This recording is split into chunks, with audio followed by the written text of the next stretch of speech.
All right, everybody. Good afternoon, good evening, good morning, whenever and however you're listening. Hopefully, you're doing well. Tonight, the conversation is going to be about Trump and everything that's been kind of going on with him lately. And, there's been so much going on in the news recently. And my guest writes a lot about this, and I've been on his show to discuss it and vice versa. So I'm sure tonight's conversation will be really, really good. But before we kind of get into all that stuff, make sure you go to all the links below. Tiger Fitness through the link below. Use code Kyle at checkout to let them know I sent you. I am in dire need of getting some more stuff off there. But tonight's show is going to be really, really good. And I've been a guest on this gentleman's show plenty of times. And then, he's done 5 till midnight and has done this show before. So, lots of stuff going on in Yemen. And then, these whole anti Semitism task forces being deployed to cities and stuff like that. The immigration numbers, which I keep hearing up and down stuff. Once again, this is more of my guest main focus today. So, we'll kind of jump into all that here. But like I said, all links below for where you can find my guest, myself, and everything I've got going on, everything he's got going on. He also writes for Substack, and he's got some big stuff going on, so we should go follow him to check that out. But without further ado, let's rock and roll here.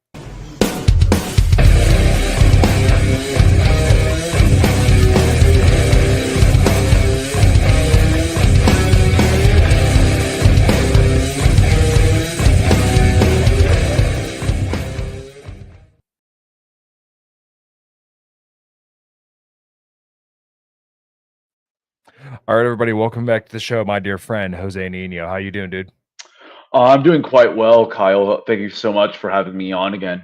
Yeah, dude, of course. Well, you've been kind enough to have me on your show a whole bunch of times, and you're obviously always welcome back here. And on 5 till midnight, obviously, we had a blast when you're over there, man. So, why don't you just give the audience a quick reminder of who you are and what you do? Yeah, I'm a freelance writer, and I'm going to be starting a new role actually as a deputy editor at Headline USA. But I write on a host of issues and write for several websites, whether it's Occidental Observer, which covers a lot of like organized Jewry and its influence on foreign policy and cultural policy in the U.S., as well as websites like Libertarian Institute, where I'm like their geopolitics writer among others. And then I have Substack too, my Substack, Jose Nino Unfiltered, where you can get podcasts and long form articles on some of the more like pressing issues of our time. Mhm. Yeah, absolutely. Well, for all the listeners, guys, make sure you please go subscribe to his Substack because your writing is absolutely fantastic, and I enjoy everything you've written, and then obviously your podcast as well. I was listening to an episode today with Dark Enlightenment, and I've seen him around. I think I might have heard him on a few shows, but that episode in particular, um, I forget what the title of it was, but was just absolutely fascinating. Some of the topics that you guys kind of dived into. And you guys specifically talked about what you said the observer would kind of be observing, and that's international Jewry and kind of everything that's been going Yeah. on with that, and how like the origins of a lot of the things that ail us today kind of origin, start from there and go out. Yeah. Are you talking about the our recent episode about housing in general? I can't remember the title of it. I'll see if I can find it. But Yeah, it I've was. recorded with him several times. Yeah, he's great. He's one of the few people that, in my opinion, over the last decade has been right about the big questions of our epoch. And he talks about taboo stuff as far as like Jewish interest groups having disproportionate influence, not just on foreign policy, Yeah. but nearly all facets of American life, and that can be traced to the influence these organizations have had, and the Shabos Goyim, like the Gentiles that have functioned as house slaves for these groups and have been like the fall guys for them. But yeah, Dark Enlightenment is a great individual, and I highly recommend his work, especially like his guest appearances. Mhm. Yeah, I got you. Yeah, it was "Beware the Fake Right Wing Populists," and then as soon as I read the title, everything completely came back to me, and it's Oh about how yes, one thing that I think is tough for a lot of people to swallow, and I'm curious your opinion on this too, is that Trump is a lot closer to the Daily Wire types than he is Orrin McIntyre or whoever your favorite dissident right winger is. And it pains me to say that because I wish he was closer to an Orrin McIntyre, Red Hawk, or someone like us, but he's not. Right? He's very much so a centrist with a couple of like these lingering right wing things, but also because of how far left everything is in our current political dialogue. He looks like a right wing fascist by comparison. Yeah. And I think some of the stuff you guys talked about was kind of how like a lot of the, not like necessarily Ben Shapiro, but your Joel Berry and kind of like just all these accounts that seem to have just popped up over the last year. Are just really secretly Israel first neoconservative outlets where they're good on a lot of issues, but then obviously the big one, which is always Israel, they just can't let it go. Yes. So the big trend that's happening now, especially after Black Lives Matter discredited itself, and after elements of BLM started to go on the pro-Palestinian side, is that Jewish money, and I'm talking about like organized Jewish interest groups, the hedge funds, the influencers, they're going on the right. And that's why you're Mhm. seeing this whole deluge of AstroTurf slop content, whether it's Yeah. libs of TikTok or other people or Daily Wire, which is slop, start to gain a lot of clout. And Trump himself, if you look at his career, especially even going to his father, his family has consorted with Jewish interest groups from the jump, the Jewish mafia and um, Jewish Russian groups as well. Trump's mentor, for example, Roy Cohn, was a homosexual right wing Jew that was a staunch anti communist. But he really, that whole front was that whole Roy Cohn's whole operation was just a front to like shill for Israel, because we have to remember in the 1950s when Roy Cohn became popular was for his defense of Joe McCarthy, Mhm. was that's when the pivot of Jewish interest groups that were originally tended to be more pro-communist, they started to opt more for Zionism. That's when the American Jewry's pivot went from communism to full-blown Zionism in the 50s. And Roy Cohn, Trump's mentor, was one of those figures most emblematic of that change, because he also presided over the trial of the Rosenbergs, the Jewish couple that was caught spying for the Soviets, and that was a watershed moment in American Jewish history, because from that point forward, Jews in America largely started to take a more anti-communist view, and that's also when the Soviet Union as well pivoted from somewhat supporting Israel to throwing their lot behind the Palestinians. So what I'm showing here is that Jewish interest groups, they're actually ideologically flexible. They Mhm. will depending on the political circumstances and cultural trends at a given moment, they will adapt and even not just act chameleon like in terms of adopting certain talking points and agendas, but they will also burrow themselves into groups as well and kind of subvert them in ways to advance a Israel first or organized Jewry first agenda. Take, for example, the populist movement. Mhm. Trumpism ostensibly was in 2015 to 2016 a kind of Pat Buchanan light movement. Right. Trump was hinting at questioning the liberal international order and all of that. However, once he came into office, um, his administration, when you look at it, it was at best like a typical Republican administration with just a few tariffs here and there, but tax cuts for the rich and special moves for Israel, from moving the capital of Tel Aviv to Jerusalem, to Yeah. recognizing the Golan Heights, to consecrating the Abraham Accords, which arguably led to October 7th and the Yeah. assassination of Qasem Soleimani. He actually Trump in a way broke taboos, especially with the Golan Heights annexation, the Abraham Accords separating the Palestinian issue with Arab normalization, and the move to the capital in a way that other Republicans have never done before. Well, Even the most boomer of Republicans, like Ronald Reagan, who actually condemned Israel's offensive in Lebanon in the 1980s. yeah, well, and to your point, he also was the only president in recent history to not favor a two-state solution because Yeah, I think it was mostly probably because by the time the Adelsons realized that Marco Rubio wasn't the guy, that they're like, okay, well, we can just put our money behind Trump and he'll do whatever we want. And now we're seeing definitely in the second administration. Well, before we even get carried away there, what are your thoughts with the JFK files?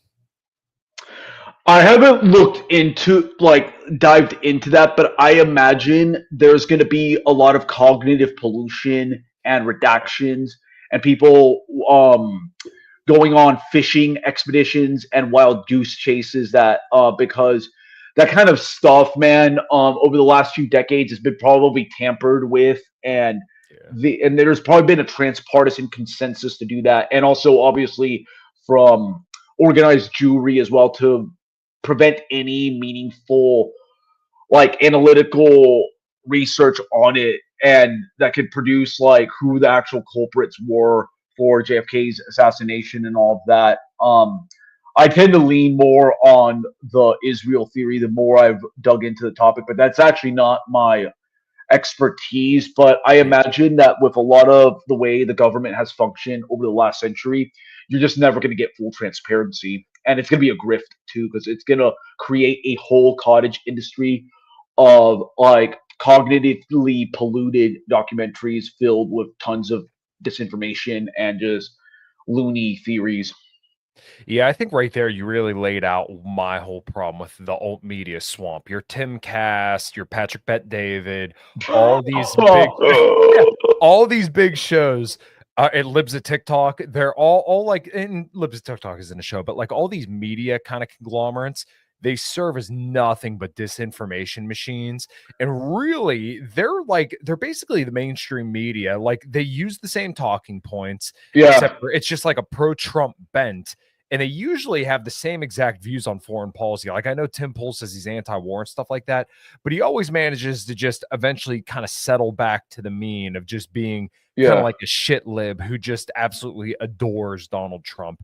And like you said, this is a whole economy now at this point.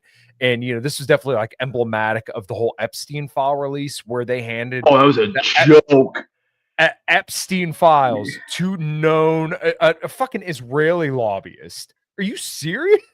Like Chaya Raichik, an Israeli lobbyist, got the fucking Epstein files. And you mean to tell me this shit's serious? I mean, yeah, it's like going to a murder scene and getting an account of the event from the murderer's sibling, who's also in on that Yeah. whole thing. Who was his car ride there?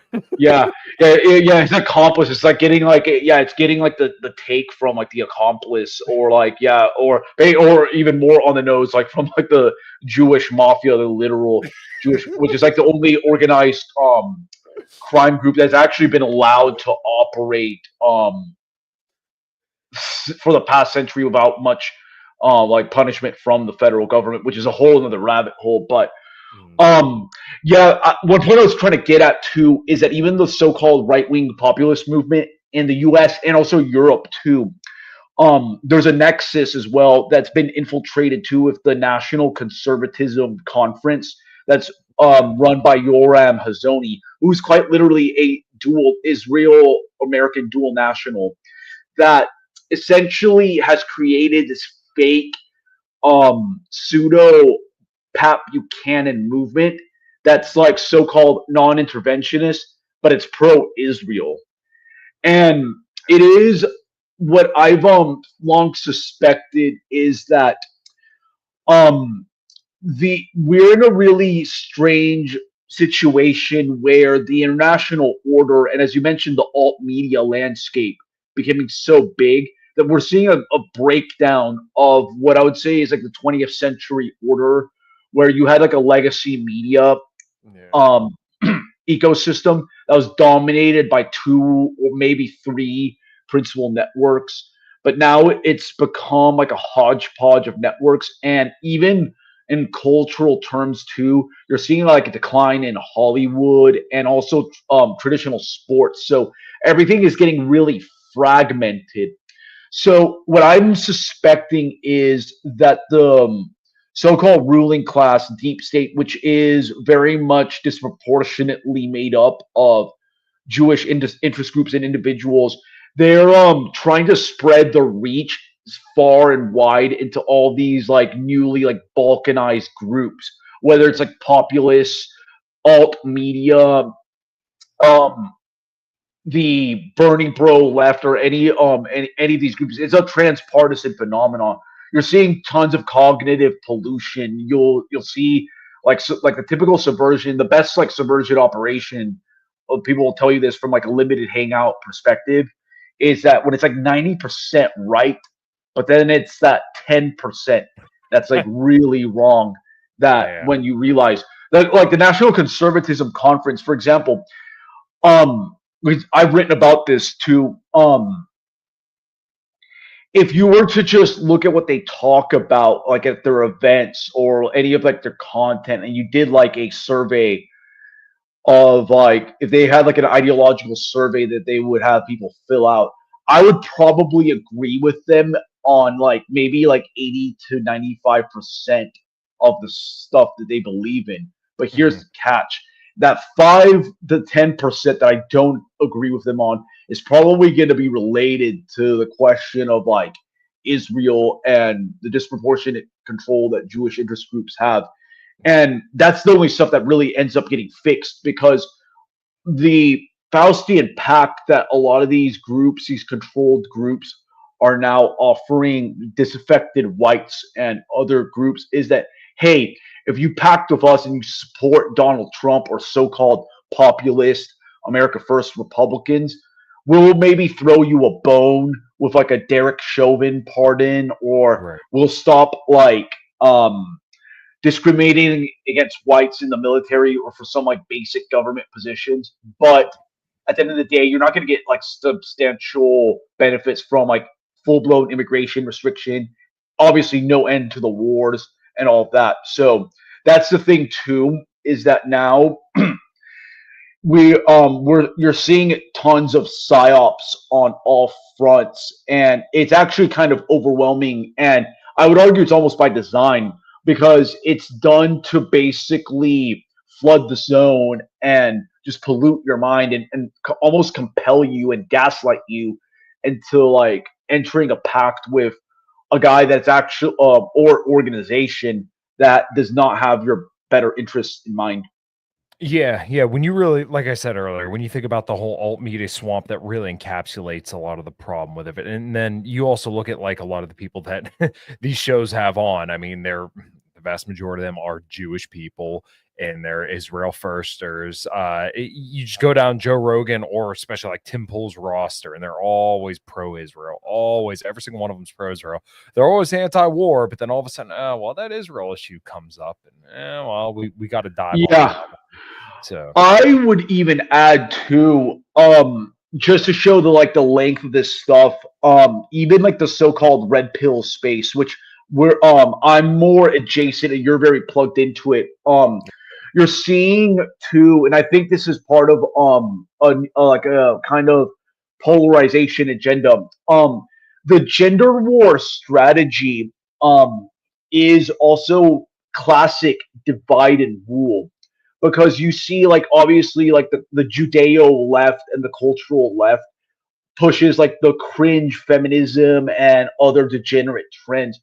But then you have like this really antisocial, autistic right of the red pill that kind of amplifies and yeah, creates this polarization vector. And what happens is this is actually perfect because organized Jewry, the one thing that they've always feared in every country in the West is that they do not want the state forming people, aka the white majority of that population, to ever be like a cohesive political unit. They don't want them to unite because there's the like the perpetual fear amongst these people that they're going to get expelled if that like majority unites. And what they do is they do the classic divide and rule, whether it's bringing in migrants from every corner of the planet to even creating these bogus gender wars and all this stuff. It's done as a way to de-racialize and actually, ironically, de-radicalize people because when you have like these just movements of people that are just like a hodgepodge of people that are being divided on racial, gender, and even like increasingly in niches like video games and all of that, when they're being like divided, it creates a situation where you can't really mobilize people in a collective manner. Everybody is basically turning into their own little prince of like their own little irrelevant fiefdom, while elites can just continue to loot the country to their heart's content. Yeah, I mean, it really is basically you watch people get sedated, and then the worst of all people will end up getting radicalized, but those people are so like off the table. Like you think about your Nick Fuenteses, right? Like they're so unappealing to the average person. And what a lot of what he says is actually right.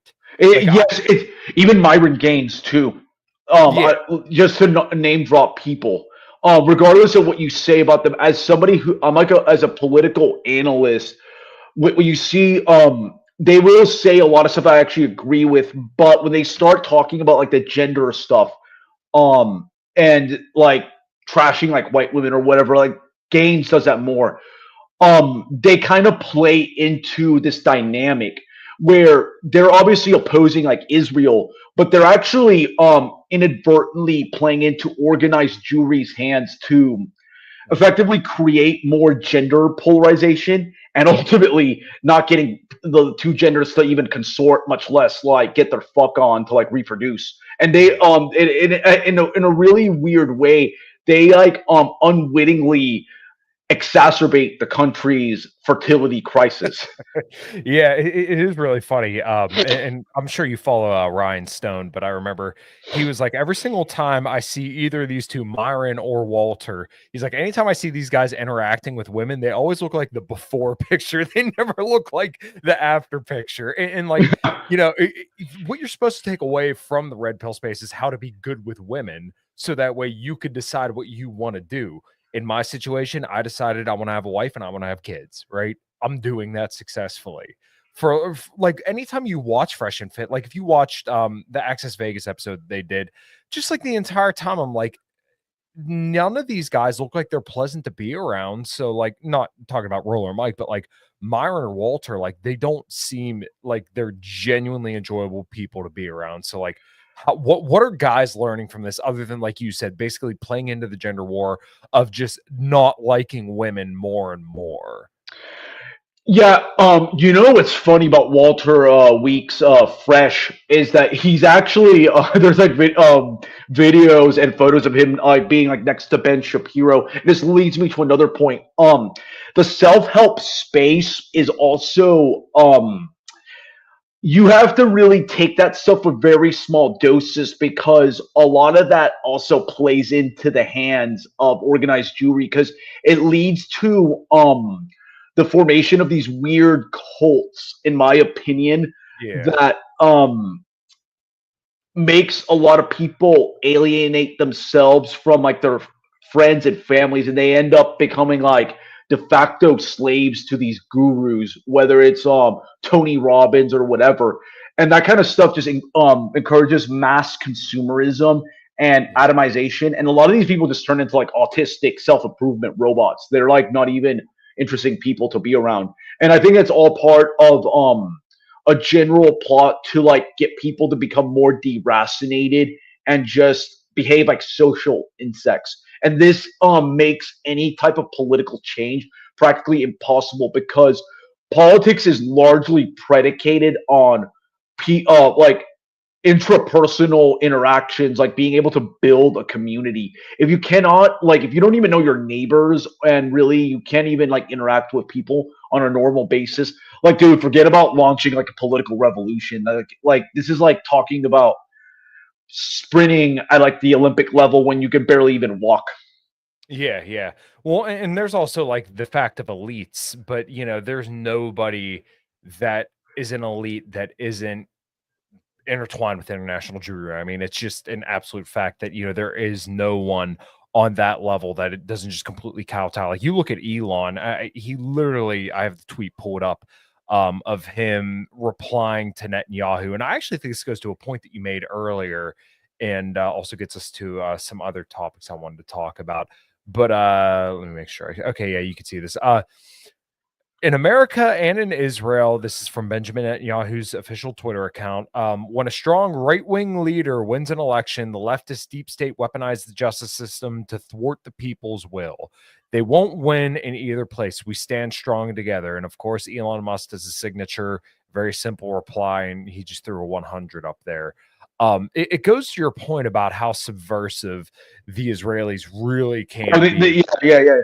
Yeah, because when it was Joe Biden, I'm sure he would have found a way to say, "Oh, we stand together against bigotry all over the world of any flavor." And then now all of a sudden Trump's in and it's, "Oh, hey, I'm a strong right-wing leader too." Yes. So yeah, like organized Jewry, whether it's in the U.S. or the Israel, they have multiple marketing strategies and influence vectors. Where if you go to Israel, there is like any is for Israeli like foreign influence operator, they can play multiple types of roles. They can sell you on the idea that Israel is this progressive bastion in a reactionary region like the Middle East by marketing Tel Aviv as like one of like the LGBT capitals of the world. And then you'll have like they can show how ultra orthodox Jews in Israel can appeal to right wing conservatives because of their like so called trad values. And even more subversive, because in this discourse of colonization and all this stuff and settlement, a lot of Israelis I've noticed after October 7th to try to one up the left, they'll be like saying like Israel is actually the original anti-colonial project because they point out how during World War II, whenever Israel was on under de facto British control, it was the Irgun, which Rahm Emanuel's father served under, that were launching attacks against the British occupiers, terroristic attacks. So they can play all these roles. They can Israel can market itself as like an anti establishment type of entity. It can market itself as a progressive bastion in a volatile region. It can market itself as like a vitalist state that like alluding to the King David and the kingdom of Judea and all of that. It can do all it can play all it can put on multiple skin suits. But this is just a way. It's kind of like how companies will have like segmented marketing for certain demographics of like the that they're trying to reach out to. They try to tailor make their message to them. Mhm. And that is the thing that we have to keep in mind, to not fall for these type of psyops, because you'll see like people be like, oh wow, like oh my god, like I like Israel now because they said like something base about the deep state, when this is Right. really just a marketing ploy. They're trying to get the Trump demographic, which honestly, when you look at it, it is of like the American demographics the most likely to co-sign like the Zionist agenda. But you have to be able to see through this kind of stuff, because at the end of the day, are the enemies of Western civilization right now are these NGO complexes and these consortium of groups that are predominantly of Jewish extraction, regardless of their partisan affiliations, that either A, want to flood our countries with immigrants, B, want us to fight perpetual wars, whether it's on behalf of Israel or to the benefit of the Judeo American empire, or C, like both things too. And we have to break free from this paradigm, because after World War II, it is safe to call the United States the Judeo-American Empire, Empire Judaica, because it is now a pact that is fused by and undergirded by this unholy alliance of sellout Shabbos Goys Gentiles with organized Jewry, and that is like the paradigm we have to break if we want to have like any meaningful change. Yeah, so I guess that also gets to kind of the other topic I really wanted to hit on today, and that's a lot of the foreign policy developments. But um, I guess we could start with, do you see, when I look at Trump and what he's doing with Israel right now, I keep hearing people who are a little bit more of like the Luongoites, the guys who listen to Tom Luongo and are a little bit more into like the looking into the city of London and stuff like that. And they're always saying, oh, no, no, no, trust the plan, trust the plan.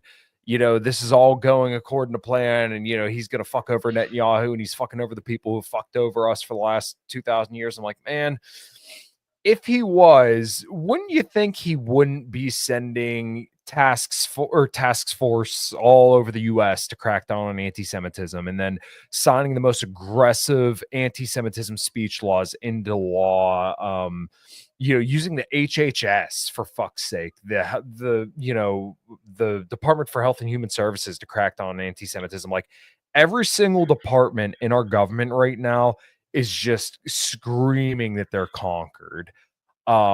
So I know that's a lot, but what do you think of some of that stuff? And also the theory is also that like Trump and Netanyahu aren't friends, but when you learn about like where Netanyahu is sleeping when he comes to the United States and it's in, his kid's bed, just weird shit. Okay, yeah, that's a lot there. I had Tom Luongo on my show a few years ago. I don't agree with everything he says, but I actually think he may be onto something with regards to. I don't agree with what he's saying about the U.S. Israel relation, but I actually do think he is right that the U.S. is like sticking the knife to Europe Oh yeah, I because agree with that. I think Europe is just becoming irrelevant now. What's happening, in my opinion, is that we are seeing, like as I mentioned before, the end of the 20th century order starts with like the immediate irrelevance of Europe as a geopolitical, geoeconomic actor, because I think the Russo-Ukrainian war, which should be viewed as not only like the U.S. and its satrapies and NATO trying to arm and have Ukrainians fight Russians to the last Ukrainian, but it's also about sanctioning Russia and cutting off energy commerce between it and Europe, which is effectively sanctioning Russia to the last European with 10 euros in their pocket, which means that Europe is going to get poor, and it's going to get doubly poor because of the expensive LNG that's going to be coming their way from the United States to Europe. So it is a way. In a way, I actually do think that Europe is going to get poor in that regard, and also because of this dynamic of how depleted Europe's military aid stocks and all of that, because of sending the military aid to Ukraine, they're going to become more dependent on U.S. arms.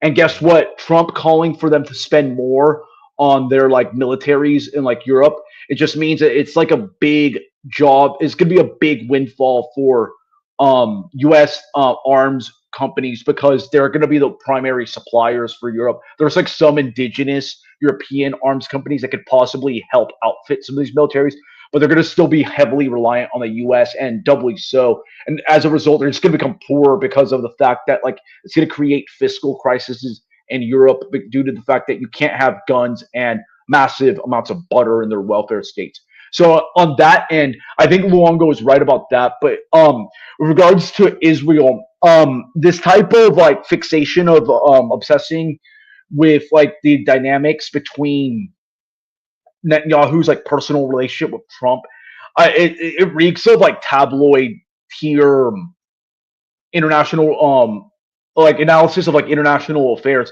because you countries at times like it's kind of like a workplace where people you might not like somebody you work with or have to like partner with in like a professional setting, but because of your organization's overarching interests, they're Mhm. gonna like those type of personal beefs, they're gonna like go out the window because the US Israeli relationship is like very intimate. And as I mentioned before, Trump's connections to organized Jewry are actually really deep, and he's been associated with like not just like the Jewish mafia, but also the Russian mafia, which Mhm. is basically an outpost of organized Jewry and has a lot. It's very embedded into Israel and with Israel as well, and people like Roy Cohn that that he is in effect like one can even argue he's actually kind of an Israeli asset when you look at it, and also like connections like Roger Stone,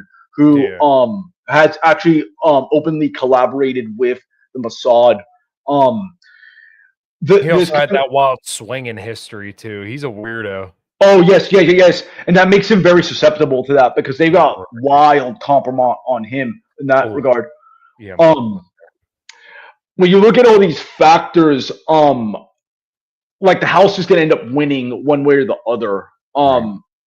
I just don't see it. What I think so I don't have as much of a doomsday prediction though about what's gonna happen in the Middle East because at the end of the day, a war with Iran will not only be very like catastrophic in terms of like manpower, it's gonna create an energy crisis that's gonna like just take out all the momentum that Trump is trying to build domestically because everybody is gonna be now obsessing over not just like the higher energy costs, but also like the dislocations brought about by tariffs and all that. Like when you're trying to restructure your economy in a more like pseudo nationalist direction with these tariffs, the last thing you want to introduce is like a complete debacle in the energy sector. Like you don't want volatility there because that's going to Right. create a massive like stagflationary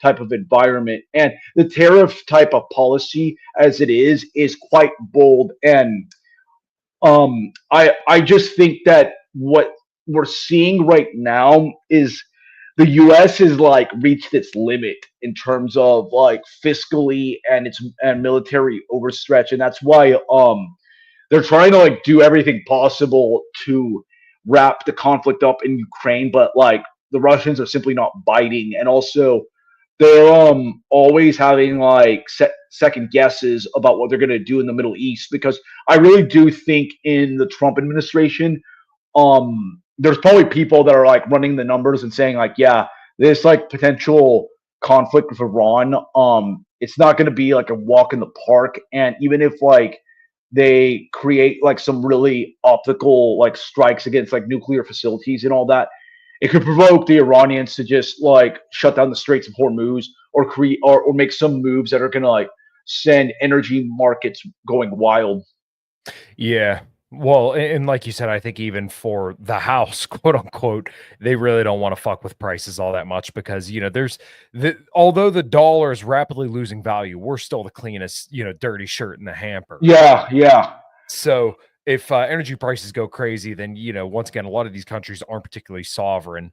Now, the one thing that I think you and I both agree with Tom Luongo on would definitely be kind of like screwing the EU, and specifically like with the SOFR and LIBOR, where basically Jerome Powell has now left the interest rates higher for longer. Like there was just an announcement today where he said he's going to stay right at 4.5%, where I think a lot of people thought he was going to cut right after the election to give Trump a little bit of a boost. So that way people be like, oh, look how great the economy is. But surprisingly, he's kind of maintained higher interest rates for longer. And that really kind of sticks it right in the craw of Europe. yeah. I actually think that one thing too is that like the populist movements in Europe, the right wing populist movements, and even the left wing movements, they're actually pretty American skeptic, and for good reason because Mhm. they really don't benefit from following like the US's whack job foreign policy and even cultural agenda because these NGOs that you hear that launched the color revolutions close to Russia, they're also embedded in these countries and they're pushing all manner of degeneracy. Mhm. And that's like one thing as well. Like I think that the US will start looting a lot of these the vassal states of Europe, and even increasingly as well, they're going to start making plays on Canada too, because my I've written about this in two articles recently, but I think the talk about Canada annexation, while it's larpy, in a very clumsy way, Trump has opened the discussion and not just opened it, but also resurrected discussion of a future North American Union Mhm. project that I think is going to be one of the last ditch efforts that the imperialist class in DC are going to try to resurrect to maintain great power competition with um, Russia and China, because this aligns with a strategy of trying to bring in to have like a 1 billion Americans. That's what that neoliberal commentator Matt Iglesias titled his book, and I think that's part of like the play. If once like the U.S. runs out of ideas for like maintaining its hegemony, it's going to go about these outlandish imperial projects where they try to like annex, not only like try to annex Canada, but also I think even make plays for certain countries like Cuba as well, and integrate more of Latin America to this gigantic blob of biomass to keep this imperial machine going. Mhm. Yeah, so what do you think about all the recent foreign policy happenings in regards to Yemen and Somalia? And also, we should talk about the breaking of the ceasefire in Gaza. So go ahead, give your thoughts all. Yeah, I mean, the Yemen and Gaza thing, that's interconnected because this is the problem I have with some people on the even in the nationalist right that are saying, oh, these strikes against the Houthis are all about maintaining um safe waterways, and while conveniently ignoring that the Houthis, despite being in a state of war with the Saudis and the U.S. In that civil war they've been mired in for like now well over Almost a 10 decade, years, yeah. um, they never really blockaded the Red Sea throughout that period until the genocide in Gaza, because that's what they were responding to. And then like whenever they got wind of Israel breaking its ceasefire with Hamas, like they naturally started attacking Israeli vessels and the U.S. vessels that sponsor them. Like this stuff is very interconnected, and even the rise of the Houthis. If you understand the rise of the Houthis, they were not just a response to Saudi influence in Yemen, but also the U.S. influence as well and Israeli influence. Their platform is an anti-Saudi, anti-Israel, anti-American type of agenda because they see these actors as one as part of like the same machine that Mhm. undermines sovereignty in the Middle East and just creates chaos. So you can't really extricate those type of conflicts. And with regards to the Yemen thing, I think that they're gonna. I wrote about this a few months ago. They will try to encourage independence for Somaliland because Mhm. that is not only a place that they're thinking of relocating Palestinians in to, but also building a potential base there for the Israelis and the U.S. to counter not only the Houthis but also the Chinese naval base in Djibouti as Mhm. well. That's right there. And the Emiratis and Israelis have actually have taken steps to build up military facilities in Somaliland and increase investment there because these groups like the US, the UAE, and Israel, they share the common foe of the Houthis and also like Iran as well. And that's why they're using all these plays. Like Trump, like even I think it was around last December, the Trump administration did manifest its desire to recognized Somaliland's independence, which was not a random move. In my opinion, this is a move to serve Israeli interests, as I detailed in my Substack piece. Mhm. Yeah, I had a friend who I think you might know as well, Brad Pierce, who wrote an article a couple weeks back called "Make Somaliland Great Again." Honestly, I didn't even know anything about Somaliland until he mentioned that article. I'm like, oh, is he just like fucking around? And you know, once again, I'm not the most geographically wise person in the world, but then I started looking into it. I'm like, oh, now I get it. And like you said, it wasn't just some kind of offhand thing. I think it's because No, he it's not. yeah, No. I think it's because he wants to legitimately displace Palestinians there. And like people keep saying, oh, you know, this is just a negotiation tactic. But at the same time, I mean, he did a lot of, like you said earlier on, a lot of symbolic stuff for Israel in his first term. So, I mean, what else can you do for them other than give them Judea and Samaria? Well, I think that's the real play. Judea and Samaria, to be honest, forget like war with Iran, other stuff like that. Judea and Samaria, I think that's where the Adelson money is all about. Because Mhm. Judea and Samaria, I'd even say that's even more important than Gaza, because Gaza technically was not part of biblical Israel. But Mhm. Judea and Samaria, that it's like for the freak show, caveman Israeli right. They want that bad, and that's part of the greater Israel project, and that's like that. That's almost existential for them. And going back to another point I touched upon, the breakdown of the international order. One of the key features of the breakdown of the international order is the changing of borders of like the violation of the holy sacrament of territorial integrity, which was treated as like inviolable after the end of World War II. This was seen as like a holy sacrament that had to be respected, where borders could not change. That went out the window with the unilateral declaration of independence for Kosovo in '08, and then the Georgian conflict with Russia, and then Ukraine, Crimea, and then the recognition of the Golan Heights to that Trump did for Israel. Yeah. The trend is clear that borders are going to be changing in one shape or the other, and that's very likely like the worst case scenario, in my opinion, of what's going on with Israel is that they may actually get their annexations in the West Bank.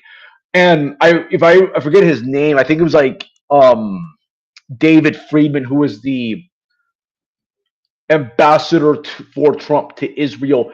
He explicitly wrote in a book that he recently published that like they're going for like the one state solution. They're not even bothering with regards to like paying lip service to like a two-state solution. They're just going all the way. And the only restraint Trump showed in his first term with regards to that was that like he advised the Israelis to halt settlements. But I think that's for optics reasons because the settlement process can get really nasty. And I think he's just saying, hey, let's give it some time. We can find a more opportune moment for you guys to just go in and continue gobbling up land. Like it's really a question of time, not so much principle and the execution of that. Yeah, I think he's always been about trying to keep Israel's reputation as clean as possible because if you listen to him amongst or during the campaign, he kept saying, like, oh, they need to finish that quick. It doesn't look good. It was never about, like, oh, I want the dying to stop. It was always about, like, oh, no. Israel's like ruining their reputation right now. Is there anything else you want to see on the Israel topic? There was one or two more things I wanted to tackle with you. That's really about it. It's going to be interesting to see internally what happens to Israel because that's funny you mentioned with like the whole Israeli deep state thing is Mhm. that there is like a big civil conflict brewing there, and I think once this whole Hamas drama subsides, you're going to see some massive instability in Israel because the population there is starting to become more Middle Eastern in terms of like the makeup of Jewry there, which is going to be more brutish and just low IQ, and also more Orthodox, which they are notorious for ending up on the public dole.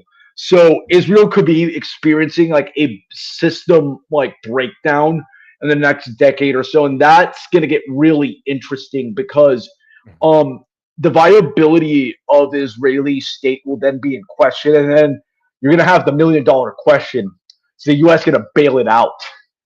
It, Yeah, they're gonna bail it out, and then on top of that, are they gonna make it over 80 years because they can never seem to make it over that yeah, the but 80-year curse. Yes, yep, the curse of the eighth decade. Very true. Yeah, yeah. So, this, obviously, all these conversations, unfortunately, do revolve around Israel and Jewry. But the one question that it also comes to is also, it's funny how they always advocate for very, very strict border control in Israel, but everywhere else has to have open borders because, okay, well, we want to expel these Palestinians, and then also, we're kind of now talking about the border situation here at home. So, I've seen a whole bunch of conflicting stuff for this, and you probably know better than I do, but it's sometimes hard to get like accurate information about this. So, I seen some tweets saying that Trump deported on average less people than Joe Biden so far during his administration, but then another argument I heard was that they had to pass this continuing resolution so that way Trump could get funding to make that. I'm sure you saw the announcement. It was like 30 or 75,000 arrests by ICE or something like that. It was some actually pretty high number. Let's kind of, make sense of all that. So yeah, go ahead. Yes, so I wrote about this at Headline USA. So what's going on, I think, is this. The only good news about illegal immigration is that the border crossings have just completely plummeted so Mhm. far. Um, there's a lot of reasons for that. The Trump tough talk. And you a lot of border security experts and people who have been plugged into the immigration game will tell you this, that any presidential administration that talks tough about immigration and that will do these kind of performative deportations or arrests, they will inspire some fear among illegal aliens for a bit, but once they kind of adapt to like the way they carry out these immigration enforcement operations, the flows across the border end up like increasing, and then you eventually have a crisis. However, I think though I have a more interesting take here. If you look at a lot of Latin American countries and countries in general from the global south, they're starting to actually have plummeting birth rates as well as the Mm, West. And yeah. because of that, illegal immigration across the border is going to be, because of this structural reason, this secular trend, it's going to be smaller. The numbers are just going to be smaller across the board. I actually don't think illegal immigration is going to be a big issue for Trump, but I think that's where elites are shifting. They're going to shift their focus towards legal immigration, bring Mm, in lots of Pajeets, Indian, like others, Indian yeah. subcontinentals, and people from East Asia, and so-called skilled, high IQ immigrants from like West Africa and to the broader African continent. Mhm. I think that's where things are going, and that's where the Musk um, little so-called little tech set that has embedded itself in the Trump administration through JD Vance, if we're being brutally honest. Yeah. Um, that's what's going to come into play. That said, on the deportations, um, they technically are lower than not just Biden's numbers in 2024, but also like Obama's numbers. Oh wow. And yeah, because I think like in Trump's first term from 2017 to 2020, his administration deported on average 300,000 or so immigrants annually, which was considerably lower than the Obama numbers. But there's also like some people point out that Obama kind of like fudged these numbers in terms of like what they classified for deportations and all of that. But a lot of this stuff, to be honest, is really baked into the cake because immigration policy in the U.S. it's run by NGOs and corporations. That's what Right. it's really. And I think because also AI and automation, it's rendering a lot of illegal, um, low skilled labor increasingly irrelevant. So what they're going to be moving more towards, in my opinion, is so-called skilled legal migration, which is just going to be like another strategy to mess with white people's ability to achieve like an upper middle class like lifestyle, to just impede their socioeconomic mobility. Yeah, man, if I told you how much my wife and I make together and the fact that we've, considered putting off kids for a long time because of our financial situation, and it's not like we're poor once again, we live fine, but like we understand that having kids is going to cost a lot. Like I as I've gotten older and as I've talked to you, as I've talked to Red Hawk, Oren, and more, hard right guys, I've really changed my mind. If you would ask me probably about a year ago, I probably would said, yeah, legal immigration's fine, but illegal should stop. I'm more of absolutely no immigration right now because Yeah, while yeah, there are average Americans like me who work a job and they want to have a family but financially can't afford it, I just have no excuse for immigration. I have no tolerance for that until average people like me can have a family, save, and don't have any debt. Like I'm sorry, I don't care about anybody else's problems. I don't care about anybody that wants to come here. I just want Americans to feel like they're living a good quality life that they no longer have. And not all of that is due to immigration, but it's definitely that's not helping yeah. at all. It's an accelerant. Like, Yes. I mean, if you look at cities like Austin, and unfortunately because of Tesla moving in here as well, and obviously like the past 20 years of like tech moving in, it's Yeah. brought a lot of skilled like Asiatic immigration, and like it invariably, and this we've already seen this with Silicon Valley, which has a lot of that trend too. It prices everybody out. It prices like it makes raising like a normal family for a lot of like the middle class virtually impossible. And when you bring in a bunch of skilled migrants, we this experiment's also played out in Canada and Australia, where it has become almost impossible for people to raise like normal families there, not just for like crime reasons and all that, because some of these migrant groups may have like antisocial behavior.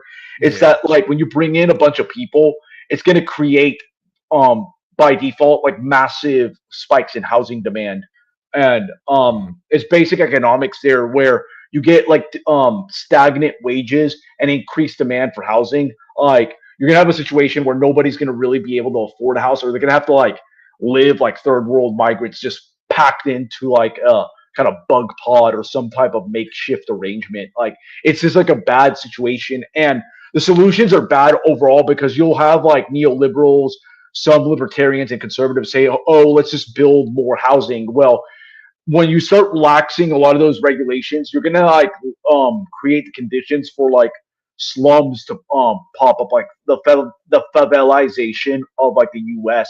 Just make it look like a one like gigantic strip of like biomass that's dotted by these unesthetic housing units and all that. Like it's just there's no easy solution except for like you have to rewire the entire economy from like the fiat money system to restricting immigration, and obviously downsizing aspects of the regulatory state. But I just think that the current model that is reliant on mass migration and just endless consumerism, it's got to go because it's gonna like destroy this country both economically and demographically. Yeah, I completely agree, and I think a lot of that has to do with really, pushing down interest rates for, what was it, like Yes, 10, 20 manipulation. exactly, manipulation of the money supply for, like, 20 years straight. I mean, that is a whole generation that never got to see the benefit. They never no one of around our age really, ever really got to see their wealth grow other than owning assets or something like that. They never got to see I guess interest who on their money. guess who owns that kind of stuff too. There's a special kind Yeah. of group that's like, yeah. I mean, the U.S. is turning into like what's called like a rentier, like red tier type of economy where there's just like it's based off like gambling, honestly, and also it's not a coincidence why sports gambling, sports betting, and all that is Yeah. experiencing a resurgence because there's not much production of stuff anymore except for like weapons. That's like the only like industrial capacity the US has for, which is horrific because it means that we're only engaging in just rank destruction because none of this is really being used for defense or really has like any type of dual use application like the way like the military industrial complex could at least do in the 20th century where it had actual carryover into the private sector. Now it's like the only types of military technology we specialize in or satrapies specialize in is like Israeli spyware or like um just like building weapons that are just used for pure destruction. We don't have like anything that's like constructive that can like lay the foundations for like a multi-generational political system that can we can bequeath to our posterity. Yeah, and on top of that, I mean, we just don't have the manufacturing base anymore. I know you talked about tariffs a little bit earlier, but like I'm not necessarily in favor of tariffs, but I understand their use if you're trying to drive more consumption out onshore. You need But the industrial policy, yeah, but really. we don't have the industrial base here anymore. Yep. It's not there. Yeah. So when I say you need industrial policy, is that tariffs alone are not enough. You have to Right. basically, I mean, you have to like really rewire the whole society because like let's be honest, like the US, the average like young person is increasingly like zonked out on not just like social media, like their brains fried by dopamine, but they're also turning into like total weed heads and all that. And Mhm. say what you want about the boomers, they are one of like the last generations that can like actually keep the lights on in terms of any type of basic labor, even like skilled labor that keeps like the water flowing and the planes from falling out of the skies like increasingly. So like it's really bad because you have to and this is a thing too why you have to look at like in contrast to the Chinese because I know they get ripped apart by a lot of people on the right, but like they played their cards right in the last 50 years by not engaging these stupid never-ending wars or great leap forwards into culture wars and instead of actually invested in their people and invested in real infrastructure that has positive externalities for the rest of their country like the US like we will have to have like far thinking public works projects and like Manhattan projects to like get this country going again. Unfortunately the population due to a lot of a combination of factors from mass migration to the just lobotomization of society through this mass culture, social media, and all this stuff. Um, you barely have like the workers to do it. Like even like the Biden administration tried with like the whole CHIPS Act to bring like semiconductors to the U.S. and it was just like really bungled. And I think it goes to show like the U.S. is in a state of malaise. Like tariffs, I'm actually not opposed to them because in America's most libertarian moment during the Gilded Age, that's what was like the predominant form of taxation when there was no income tax and the government was much smaller. But now like if you just implement tariffs like they can have like some positive effects but they're not enough but if you go overboard you're just going to make everything more expensive and you might create some stagflationary conditions and create some issues with supply chains and all of that um there's no silver bullet. That's the problem with a lot of American right-wing thinking.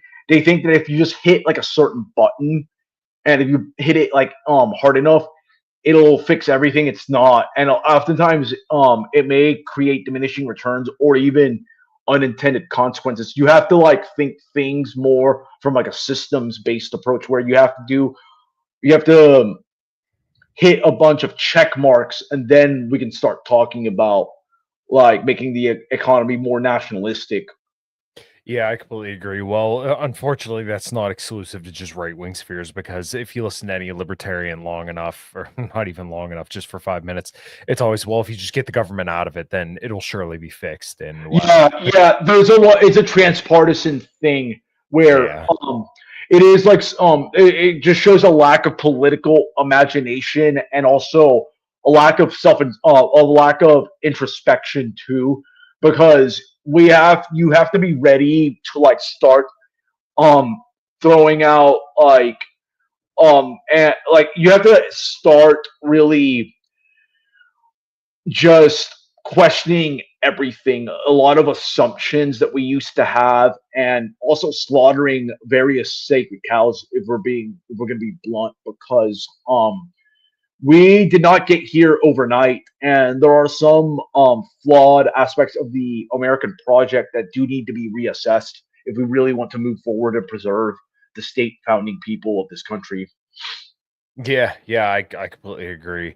Well, Jose, I think that's probably about as good a place as ever to wrap it up. I know this show might not have been entirely optimistic, but you do Yeah. have two gentlemen right in front of you for all the listeners out there that are discussing these things to an audience. So just know that you're not alone and kind of dealing with all the shit that's going on. You're not absolutely crazy. So, Jose, where can everybody find you and support your work? Yeah, follow me on X/Twitter at Jose Al Nino. And if you want high quality, free of slop content that's dealing with politics, immigration, and geopolitics, head to my Substack, Jose Nino Unfiltered at josbcf.substack.com. And you can get tons of long form articles and podcast episodes where I delve into those aforementioned topics.